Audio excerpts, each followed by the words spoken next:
नमस्कार, बहुत स्वागत है आपका। हिंदी खबर देख रहे हैं आप और मैं हूं आपके साथ श्रेया दीक्षित। उत्तराखंड में रुद्रप्रयाग की बदहाल सड़कों को लेकर अब सियासी घमासान तेज हो गया है। सोशल मीडिया पर सड़कों की स्थिति का वीडियो सामने आने के बाद भाजपा नेता और पूर्व प्रदेश मीडिया सह संयोजक कमलेश उनियाल ने प्रधानमंत्री नरेंद्र मोदी को चिट्ठी लिखकर रुद्रप्रयाग की लंबे समय से लंबित सड़क और पुल परियोजनाओं को जल्द पूरा कराने की मांग कर रहे हैं। मुख्यमंत्री पुष्कर सिंह धामी की जगह केंद्र को चिट्ठी लिखने के कारण कांग्रेस को राज्य सरकार पर हमला करने का मौका मिल गया है और इसी पर चर्चा करेंगे, लेकिन उससे पहले रिपोर्ट।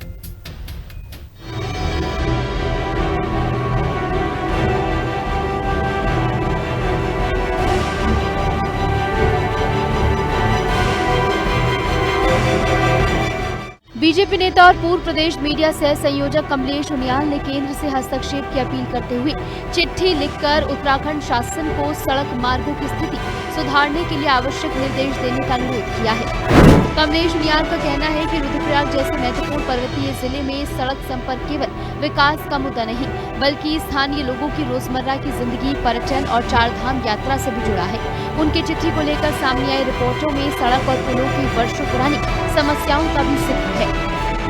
उनियाल के इस कदम ने भाजपा के भीतर भी सवाल खड़े कर दिए हैं। विपक्ष से राज्य सरकार के कामकाज पर भाजपा नेता की असहमति के तौर पर पेश कर रहा है। कांग्रेस का कहना है कि पहले भाजपा नेता अपनी सरकार के मंत्रियों पर सवाल उठा रहे थे और अब मामला प्रधानमंत्री कार्यालय और केंद्र तक पहुंच गया है। कांग्रेस के मुताबिक इससे साफ है कि प्रदेश भाजपा के नेताओं का मुख्यमंत्री पुष्कर सिंह धामी की सरकार पर भरोसा कम हो रहा है।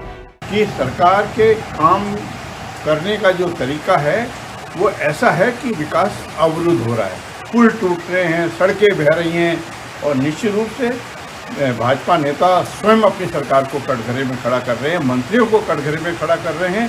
ये कोई नई बात नहीं है, क्योंकि भाजपा विकास विरोधी रही है और तमाम असफलताएं पिछले 6 वर्ष में भाजपा के कीर्तिमान स्थापित कर रही है। चाहे भ्रष्टाचार के कीर्तिमान स्थापित किए हों, चाहे महिलाओं के विरुद्ध अपराध में हो, चाहे चोरी डकैती हो, चाहे पुल बह रहे हों, सड़कें बह रही हो, तमाम कीर्तिमान भाजपा ने भ्रष्टाचार के स्थापित किया। और कमलेश उनियाल जी ने बड़ा साहस दिखाया कि वो विकास के कामों को लेकर प्रधानमंत्री को चिट्ठी लिखी है उन्होंने। ये उनके साहस के लिए उन्हें बधाई। और मुझको लगता ये है कि ये सब चीज़ें पूरे प्रदेश में हो रही है। पता नहीं क्यों कुछ नेता तो जरूर मुखर हुए हैं। हालांकि भाजपा की ओर से इस मामले को सरकार के खिलाफ बगावत के बजाय जनहित का मुद्दा बताया जा रहा है। पार्टी से जुड़े नेताओं का तर्क है कि किसी कार्यकर्ता द्वारा स्थानीय समस्याओं को सरकार और केंद्र के सामने रखना संगठन विरोधी कदम नहीं है। अरे हम पार्टी नहीं, परिवार है और हमारे परिवार के मेंटोर इस देश के प्रधानमंत्री माननीय नरेंद्र मोदी जी हैं। तो अगर बड़े भाई से कोई काम कहा और वो बात हम अपने पिता से भी कह दे तो क्या दिक्कत आ रही है? अगर हम कह दें कि और तेजी आ जाएगी उस काम में और बेहतर तरीके से वो काम हो जाएगा, यही तो परिवार है। और हमारे यहाँ ये जो पारिवारिक कल्चर है कि पार्टी नहीं परिवार है, संस्कृति और संस्कार है, ये कांग्रेस की समझ में नहीं आएगा, क्योंकि वहां तो जूतों में डाल बैठ रही है। वहां तो 24 घंटे एक दूसरे को निपटारा करने की पॉलिटिक्स चल रही है, तो एक दूसरे को निपटाने की राजनीति चल रही है। तो वो नहीं समझेंगे अपने बड़ों को आदर देना कैसे होता है, कैसे अपने काम को कराया जाता है। धामी सरकार तो एक लोकप्रिय सरकार है और धामी सरकार लगातार काम कर रही है, एक एक कार्यकर्ता के टच में बनी हुई है। तो उन्होंने केवल इतना कहा कि और तेजी आ जाए इस काम में, इसमें तो कहीं से कहीं तक कोई बुराई नहीं है। ऐसे में कमलेश उनियाल का प्रधानमंत्री को लिखा पत्र 2027 के विधानसभा चुनाव से पहले रुद्रप्रयाग की राजनीति में नई चर्चा का विषय बन गया है। सवाल अब यही है कि वर्षों से लंबित सड़क और पुल परियोजनाओं पर केंद्र और राज्य सरकार कब ठोस कार्रवाई करती है। दीपिका भंडारी के साथ शुभांगी भट्ट, देहरादून, हिंदी खबर। तो चलिए चर्चा की शुरुआत कर लेते हैं। हमारे साथ पैनल जुड़ चुका है, एक एक करके तारुफ करवा देती हूँ। हनी पाठक प्रदेश प्रवक्ता भारतीय जनता पार्टी से हमारे साथ मौजूद हैं। मनोज सैनी वरिष्ठ नेता कांग्रेस से हमारे साथ हैं। शांति प्रसाद भट्ट केंद्र प्रवक्ता यूकेडी से हमारे साथ मौजूद है और संजय नागपाल वरिष्ठ पत्रकार, इनकी मौजूदगी भी हमारे साथ है। आप सभी का हिंदी खबर में बहुत स्वागत है। शुरुआत में सबसे पहले हनी जी से कर लेती हूँ। हनी जी, अब इस वीडियो को जब मैंने सुना तो मैं थोड़ा सा सोच में पड़ गई कि इसे समझा क्या गया है, क्योंकि आपके नेता तो ये बोल रहे हैं कि ये आपसी भाईचारा है, एक परिवार है, लेकिन उनकी जो भाषा थी उसमें नजर नहीं आ रहा है परिवार। मुझे लग रहा है कि अंदरूनी कलह की जो बात करते रहे हैं आप लोग कांग्रेस के लिए, वो कहीं ना कहीं बीजेपी में भी नजर आ रही है। देखिए श्रेया जी, हम अगर गुस्सा भी होते हैं तो अपने परिवार के मुखिया से होते हैं, हम नाराजगी भी दिखाते हैं तो भी दिखाते ही हैं। अपने परिवार को ही दिखाते। कई बार मेरे साथ भी बचपन से लेकर अभी तक की अगर मैं बात करूं तो मुझे अपने माता जी पिताजी से कभी कुछ कहना होता है, कभी प्यार से तो कभी नाराजगी से तो कभी किसी चीज से कहते हैं। तो भारतीय जनता पार्टी परिवार है, एक परिवार की पार्टी नहीं है, पूरी पार्टी ही एक परिवार है। तो इस परिवार में अगर प्रधानमंत्री जी को चिट्ठी लिखी है तो कोई बड़ी बात नहीं है, लिखना भी चाहिए। अगर कहीं पे काम अवरोध हो रहा है, काम में कहीं दिक्कत आई है तो उस चीज का उन्होंने अपनी बात रखी है। दूसरी बात मैं कहना चाहूंगी कि ऑल वेदर रोड भी हमारी भारतीय जनता पार्टी ने ही लाया, जिससे यहाँ पर सिर्फ लोगों को तीर्थ यात्रा करने में ही आसानी नहीं हो रही है, इवन यहाँ पर रोजगार में भी काफी ज्यादा तेजी देखने को मिली है, क्योंकि ऑल वेदर रोड होगी, हर सीजन में तैयार रहेगी, हर कोई व्यक्ति घूमने फिरने आएगा। जब घूमने आएगा तो निश्चित रूप से आमदनी भी होगी और रोजगार के साधन भी खुलेंगे। तो ऑल वेदर रोड का भी कार्य हमने ही लेकर आया है, और कहीं पर किसी भी प्रकार की कोई समस्या है तो एक बात है, और हमारा नारा भी एक ही किया है और करेगी सिर्फ भाजपा। तो उन्होंने अपने पिता तुल्य को बात रखी है और वो रखना भी चाहिए। दिक्कत है उसका निदान किया जाएगा, और बार बार ये कहना है कि शादाब शम्स की भाषा में अगर मैं बोलूं, जो आप भी कह रही हैं, है प्रधानमंत्री मोदी पिता समान है और मुख्यमंत्री पुष्कर सिंह धामी भाई समान है, तो भाई के पास क्यों नहीं गए वो और सीधा सोशल मीडिया पर उन्होंने, अभी आपने कहा कि हम भी नाराज हो जाते हैं अपने पेरेंट्स से, कभी अच्छे से बात करते हैं कभी गुस्से में करते हैं, मैं मान रही हूँ, लेकिन मैं भी जब नाराज होती हूँ तो सोशल मीडिया पर वीडियो थोड़ी नहीं डालती हूँ मैडम, मैं सीधा जाके नाराजगी जाहिर कर देती हूँ। तो वो भी जा सकते थे भाई के पास। लोकतंत्र है, और जब लोगों को कई तरीके की महत्वाकांक्षा हो जाती है, क्योंकि देखिए ये रुद्रप्रयाग की सड़क अभी तो नहीं बनी होगी, अभी तो खराब नहीं हुई होगी, कुछ समय पहले ही खराब दिख रही होगी, लेकिन लोकतंत्र में एक भावना होती है चुनाव। उस चुनाव के समय कभी कभी महत्वाकांक्षा ज्यादा हो जाती है, और उस महत्वाकांक्षा के जरिए लोग सोशल मीडिया का सहारा ले लेते हैं। तो ये कमलेश उनियाल जी जो नेता है भारतीय जनता पार्टी में, उन्होंने उस महत्वाकांक्षा को भी देखा होगा, और निश्चित रूप से ऐसा नहीं कि उनकी भावनाओं की कदर नहीं करी गई थी। हमारे मंत्री भरत चौधरी जी ने इसका संज्ञान लिया था, और तारीख भी बता दी गई थी कि 1 महीने के अंदर अंदर इसका निदान कर दिया जाएगा, और स्वयं मुख्यमंत्री जी ने भी बात करी थी कि इसका निदान तुरंत होना चाहिए। ऐसा नहीं है कि नीचे तक बात नहीं गई है, और अगर उधर भी चली गई तो डबल इंजन की सरकार है, दोनों ने मिलकर ही तो कार्य करना है। ऑल वेदर रोड का तोहफा केंद्र सरकार ने ही तो उत्तराखंड को दिया है। ठीक है, केदारनाथ पुनर्निर्माण के एक और लाइन में ऐड कर दे रही हूँ, वो कह रहे हैं कि यहाँ से भरत सिंह चौधरी रहे हैं, लेकिन हालात लगातार ऐसे ही नजर आ रहे हैं। ऐसा लग रहा है रोड को देख के कि 10 साल से ये रोड बनी नहीं है। अब वो कह रहे हैं कि हमें मौका दीजिए, हमें मौका देंगे तो हम रोड बनवा देंगे। इस लाइन पर भी जरा कोई टिप्पणी दे दीजिए। हंसी आपकी बता रही थी, बड़ा मुश्किल है ये। मैंने टिप्पणी दी है, लेकिन आप समझ नहीं पाई, मनोज सैनी जी समझ गए, क्योंकि उन्होंने उसी समय मुस्कुराहट उनके चेहरे पे आ गई थी। मैंने टिप्पणी दी है कि ये लोकतंत्र है, महत्वाकांक्षा है, चुनाव का दौर एकदम नजदीक आ रहा है, तो इस तरीके की चीजें हमें भी देखने को मिलती है। तो हमें इससे कोई परहेज नहीं है, आपका हक है, आप कहीं भी चुनाव लड़ने की प्रतिक्रिया करें। मैं तो चाहूंगी कि हमारे मनोज सैनी भाई भी चुनाव लड़े और हम भी उनको देखें। तो ये चीज ऐसी नहीं है, लोकतंत्र है श्रेया जी, ऐसी चीजें चुनाव के समय नजर आती है और हम इससे कोई परहेज नहीं करते हैं। और अंतर कलह की बात तो तब होती ना जब कमलेश उनियाल जी ने राहुल गांधी को चिट्ठी लिखी होती, उन्होंने चिट्ठी अपने प्रधानमंत्री को लिखी है, तब अंतर कलह होता। जब उन्होंने करण मारा को चिट्ठी लिखी होती या गणेश गोदियाल को लिखी होती, उन्होंने तो हमारी ही पार्टी के मुखिया को चिट्ठी लिखी है, मोदी जी को चिट्ठी लिखी है। तो अंतर आपने सच तो बोल ही दिया ना हनी जी, घुमा फिरा के ही सही, लेकिन सच बोल दिया, और इसीलिए मुझे लग रहा है कि मनोज सैनी जी खुश हो रहे हैं। मनोज जी। नहीं श्रेया जी, मैं खुश नहीं हो रहा हूँ। मैं हनी जी की बातों पे मुझे हंसी आ रही थी। देखिए अब हनी जी फिर पीछे बोलेंगी, एक रिजेक्टेड, एक जनता द्वारा रिजेक्टेड व्यक्ति को एक सेनेट के नाते जब मुख्यमंत्री बनाया जाता है तो यही हालात होते हैं।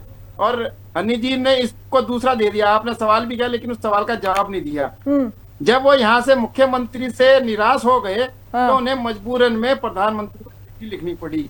ये उस व्यवस्था की पोल खोलती है जो धामी सरकार के विज्ञापनों में, बड़े बड़े विज्ञापनों में जो 1000 करोड़ से ऊपर के जो इन्होंने विज्ञापन दिए हैं उसमें चेहरा चमकाया गया है और विकास की ढोल पीटा गया।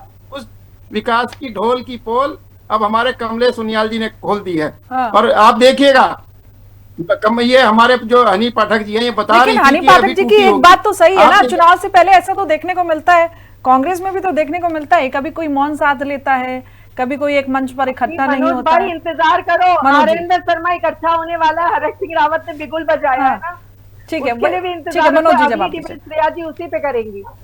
मनोज जी, मैडम मैं ऐसे तो बोल नहीं सकता, मैं इनके बीच में नहीं बोला कतई बिल्कुल भी। चलिए, अगर ठीक बोला हूं तो बता दीजिए आप। ठीक है, आप नाराज मत होइए, आज मौका आप ये अच्छा है। देखिए कि मनोज भाई ये पहला मौका नहीं है, इससे पहले आपने देखा कि थोड़ी सी बारिश में ही किस प्रकार से सड़कें बह गई, और जो ये ढोल पीटते हैं ना, हमने हाईवे बना दिया, हमने वो बना दिया, उसका भी हालत आपने देखी है। और आप रही ये ऑल वेदर रोड की आप हालत देख लीजिए, ऑल वेदर रोड की जरा सी बारिश आती है भूस्खलन हो जाता है और उसमें पूरी की पूरी सड़क वो बह जाती है, चाहे वो तोता घाटी की और अन्य सड़कें हैं जो भी हैं। अभी ये तो खाली कमलेश सुनियाल जी ने, आपने देखा होगा भी जनता दरबार लगाया जो चौबट्टा खाल के हमारे विधायक हैं सतपाल महाराज जी और मंत्री भी हैं, वहां पर भी उमेश नाम के एक शख्स ने जो भाजपा से ही रिलेटेड है, उसने सीधे सीधे भ्रष्टाचार का आरोप लगाया है विभिन्न कामों में, विभिन्न निर्माण कार्यों में। आप देखिए सरकार जो है ना, हम पहले से कहते आ रहे हैं कि भ्रष्टाचार, अवैध खनन, घोटालों से ये सनी हुई सरकार है, और यही कारण है कि विकास कार्यों पे वो मुख्यमंत्री ध्यान नहीं दे रहे हैं। वो जो गैर जरूरी मुद्दे हों, लव जिहाद, थूक जिहाद, लैंड जिहाद और पता नहीं कौन कौन से जिहाद वो लाकर लाते हैं, और यूसीसी वो ढोल पीटते हैं यूसीसी का। लेकिन जनता देख रही है ये जो सरकार है जुमलेबाज सरकार है, और ये सिर्फ सांप्रदायिकता के भरोसे ही ये सरकार सत्ता में आई। और निश्चित रूप से अभी आपने देखा होगा, चाहे वो बच्चे भी हों, बच्चे भी आक्रोशित हैं, चाहे वो हमारे दृष्टिबंधित बच्चे हैं वो भी आक्रोशित हैं। खटीमा के हालत आपने देख ली है, किस तरह से वहां पर छात्रों ने, हमारे बच्चों ने, जैन अल्फा ने किस तरह से आंदोलन किया। तो निश्चित रूप से इस बार इसका खामियाजा भुगतना पड़ेगा भाजपा को, क्योंकि एक जो सिलेक्टेड मुख्यमंत्री होता है वो जनता के प्रति जवाबदेह नहीं है, वो जिन्होंने सेलेक्ट किया उनके आकाओं के प्रति वो जवाबदेह है, ना कि जनता के प्रति। चलिए ठीक है, मैं आगे बढ़ी हूँ। शांति प्रसाद भट्ट जी भी हमारे साथ।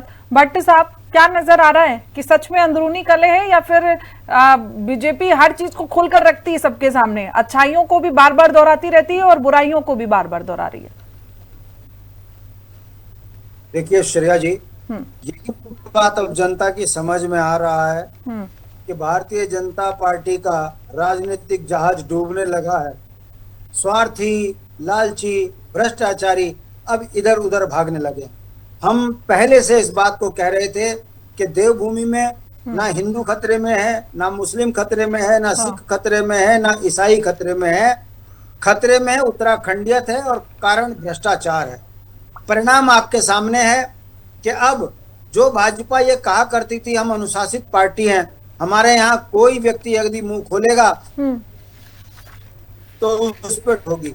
अब बताइए, बाबा लाला रामदेव वो गरियारा पूनावाला ने जो है केंद्र से जो है इस्तीफा दे दिया भाजपा से। अब यहाँ पे कमलेश सुनियाल जी कह रहे हैं कि सड़कों पे घोटाला है, और हम तो कह रहे हैं कि भारतीय जनता पार्टी दुराचारी, बेविचारी, घोटालेबाज, लफेबाज, जुमलेबाज पार्टी है। अब इनका पिटारा खुल चुका है और अब इनकी आपस में सिर फुटबॉल हो रही है, और वो जो भगदड़ का दौर चुनाव के समय पे आता है उस दौर की ये शुरुआत हो चुकी है। हम फिर कह रहे हैं, सवाल किसी कमलेश सुनियाल के बोलने का नहीं है। सवाल ये है कि इन 10 वर्षों में लगातार भारतीय जनता पार्टी ने जो वादे जनता से किए थे उस पर काम किया हुआ है। ऑल वेदर रोड घोटाले की भेंट, पुल बने तो गिर गए, सड़कें धंस रही हैं, टूट रही हैं। अब ये जिन पर कार्रवाई होनी चाहिए थी वही भाजपा के नेताओं के बच्चे कंपनियां चला रहे हैं, तो कार्रवाई होगी किस पे? उत्तराखंड छोटा स्टेट है, 1 लाख करोड़ के कर्ज में डूब गए और 1 पैसे का विकास ये बिना भ्रष्टाचार के दिखा नहीं पा रहे हैं। अब ये आरोप हम तो नहीं लगा रहे, हम तो कहते हैं कि आकंठ बेईमान पार्टी है भाजपा। अब इनके कमलेश सुनियाल जी अगर आरोप लगा रहे हैं तो भाजपा को बताना चाहिए कि क्या धामी जैसा भ्रष्ट मुख्यमंत्री उनकी सुन नहीं रहा है, इसलिए मोदी जी को शिकायत करी। और अगर मोदी जी को शिकायत करी तो क्या वो धामी जी के ऊपर कार्रवाई करेंगे? अरे भाई, ये सब एक ही सिक्के के 2 पहलू हैं। चोर चोर मौसेरे भाई और उत्तराखंडियों की आफत आई। धामी जी यहाँ पर कमीशन एजेंट के रूप में बैठे हुए हैं, वो कमाकर केंद्र को दे रहे हैं, केंद्र ने आंखें बंद की हुई हैं। यही कारण है ठीक ये है, नौजवान जो जानकारी मतलब जीवन भट्टी साहब केंद्र को होनी चाहिए वो सारी जानकारी आप लोगों के पास है। चलिए ठीक है, संजय नागपाल जी का रुख कर ले रही हूँ, आ रही हूँ हनी जी मैं आपके पास। संजय जी, अब इसे कुछ भी कहो, विपक्ष अगर इस मुद्दे को उठा रही है तो मुझे लगता है कि थाली में परोस के दिया भी सत्ता पक्ष नहीं है कि ये लो और अब इस बात को लेकर शुरू हो जाओ। जी श्रेया जी, मैं आपको बता दूं कि जब चुनाव नजदीक होते हैं तो वो एक पार्टी में, विपक्षी पार्टियों में केवल नहीं, आप देखेंगे कि सत्तारूढ़ पार्टी में भी ये सुगबुगाहट होने लगती है कि टिकट किसको मिलेगा। सबसे बड़ा सवाल है, क्योंकि उत्तराखंड में इस समय बहुत सारे टिकट काटे जाने हैं और ये घोषणा लगभग पार्टी ने पहले कर दी है कि इतने लोगों के टिकट, अब जैसे नैनीताल विधायक है सरदारिया, तो उनका नाम भी उसमें है। और कई सारे विधायक हैं जिनको अब टिकट मिलने की संभावना कम है। और या ये जो कमलेश उनियाल जी हैं वो 2022 में भी चुनाव लड़ना चाहते थे, उनको टिकट नहीं मिला।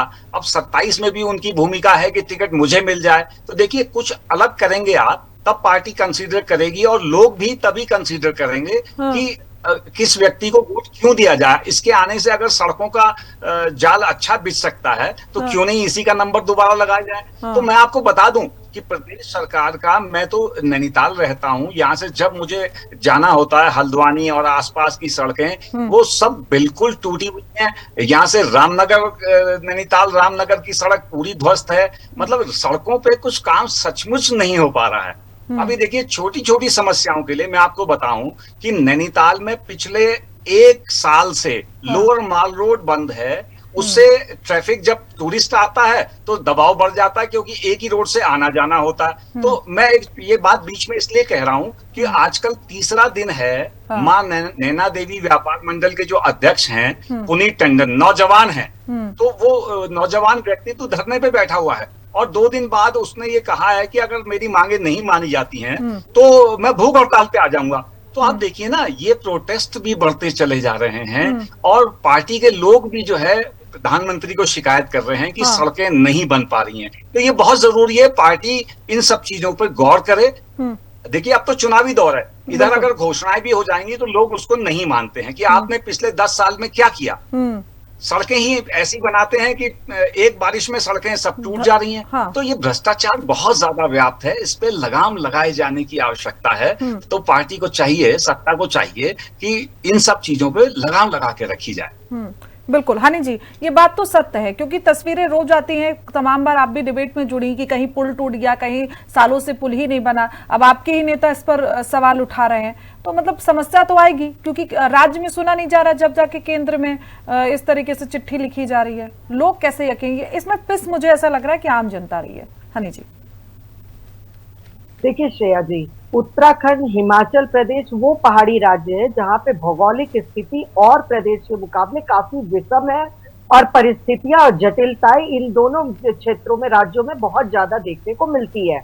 भौगोलिक परिस्थिति मैं इसलिए कह रही हूँ क्योंकि आपदा जोन के नाम से इन सब पहाड़ी क्षेत्रों को माना जाता है और जाना जाता है। यहाँ पर किसी भी समय, किसी भी पल, खास करके बरसात के समय आपदा आ जाती है तो पुल अगर कहीं क्षतिग्रस्त होता है तो उसका मरम्मत कार्य भी भारतीय जनता पार्टी ही करती है। अब मैं आती हूँ रुद्रप्रयाग पर। रुद्रप्रयाग पर अगर कोई कार्य नहीं किया गया होता तो मुख्यमंत्री जी ने तुरंत ही PWD और PMGSY दोनों विभाग में 7 दिनों के अंदर अंदर रिपोर्ट मांगने की बात करी और रिपोर्ट आज या कल में उनके पास पहुंचने वाली है। हो सकता है इस डिबेट के खत्म होने तक वो रिपोर्ट भी सार्वजनिक तौर पर आ जाएगी क्योंकि मुख्यमंत्री जी ने किसी भी प्रकार के भ्रष्टाचार को कहीं भी बर्दाश्त नहीं किया है। अभी पुल की बात हो रही है तो मैं उसके बारे में भी बताऊंगी कि तुरंत सस्पेंड किया गया, तुरंत ब्लैक लिस्ट किया गया कंपनी को, कहीं भी किसी भी जगह पर कोर कसर नहीं छोड़ी जाती है। अब मैं आती हूँ दूसरी बात पर। रुद्रप्रयाग में 400 किलोमीटर की रोड को PMGSY के तहत धामी सरकार द्वारा ही बनवाया गया है और पैच वर्क की जहां तक रही बात, ये देखिए पैच, इस पैच में जो कमी है उसको मैं भी आपकी डिबेट के दौरान नकार नहीं रही हूँ क्योंकि जनता हमारे लिए सर्वोपरि है और जनता भी कहीं भी पिसनी नहीं चाहिए। जैसा अभी हमारे नागपाल जी ने बोला कि चुनावी दौर, यही बात मैंने भी आपको कही, चुनावी दौर। अगर सीएम साहब की बात रही तो सीएम साहब के बारे में भी मैंने आपको वक्तव्य दे दिया है। अब तीसरी बात मैं ये बताना चाहूंगी कि जो अभी गड्ढों की बात नागपाल जी ने कही, वो एक जनता है हमारे लिए। वरिष्ठ पत्रकार होने के साथ साथ वो सरकार के सामने वो चीजें लाते हैं जो कि जनता को बहुत ज्यादा जरूरी है। और ऐसा नहीं है कि धामी सरकार ने सुना नहीं है, उन्होंने सड़कों की हर हालत को देखते हुए कहा है बरसात खत्म होते ही अक्टूबर के अंत तक सभी गड्ढे को मुक्त किया जाए, प्रदेश के पूरे उत्तराखंड के गड्ढों को भर दिया जाए, जिससे हमारी आम जनता को किसी भी प्रकार की परेशानी का सामना न करना पड़े। अब मैं बात करती हूँ कमलेश उनियाल के वक्तव्य की। लास्ट ठीक है मैडम, मैं आगे बढ़ूँ जी। ये बात रुद्रप्रयाग की कमलेश उनियाल जी ने जो उठाई वो सिर्फ क्षमता भारतीय जनता पार्टी के नेता में ही है।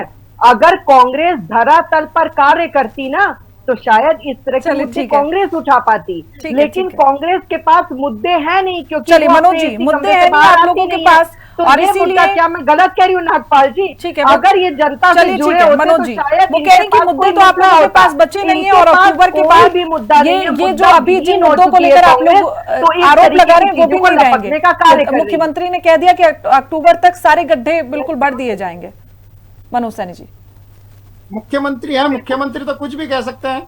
हनी पाठक जी की बातों पे फिर मुझे हंसी आ रही थी, वो कह रही थी आपदा है, भौगोलिक स्थिति है और पता नहीं क्या क्या बता रही थी। कहीं आपने अभी सुना कि आपदा आई है उत्तराखंड में? कोई आपदा नहीं आई है। अगर आप जो हमारे उनियाल जी हैं उनके पत्र की बात देखेंगे, वो सड़क जो है पिछले 8 सालों से उस जनपद में कोई विकास कार्य नहीं हुआ।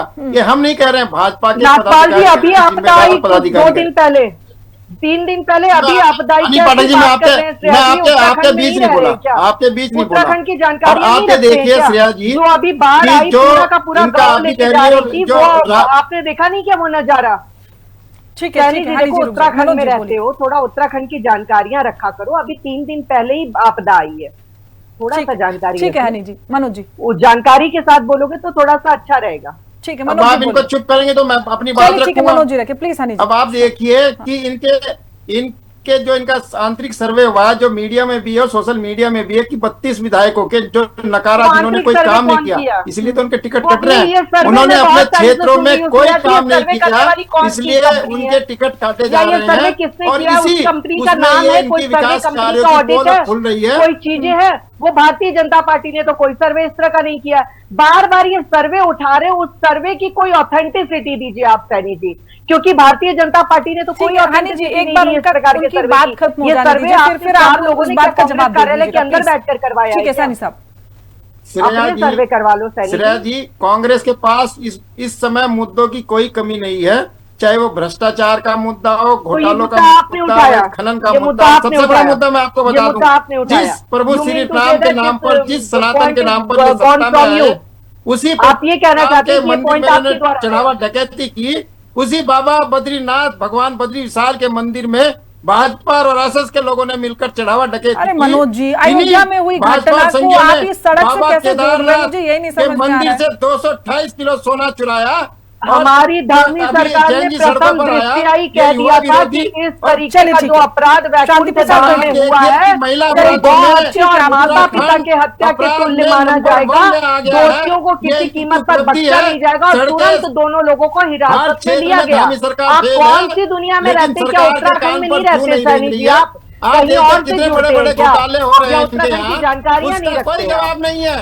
और ये कागजों पे इनकी विकास चल रहा है और अखबारों के विज्ञापनों में ठीक है, अब सवाल खनी जी उठेंगे और उसको स्वीकार भी करना पड़ेगा, क्योंकि विपक्ष ने तो बाद में उठाया ना, पहले तो आपके अपने नेता उठा रहे हैं इन सवालों को, तो उस पर मुझे लगता है कि काम करने की जरूरत है। फिलहाल समय इतने की इजाजत देता, आप सब हमारे साथ जुड़े, चर्चा में शामिल हुए, उसके लिए बहुत बहुत शुक्रिया।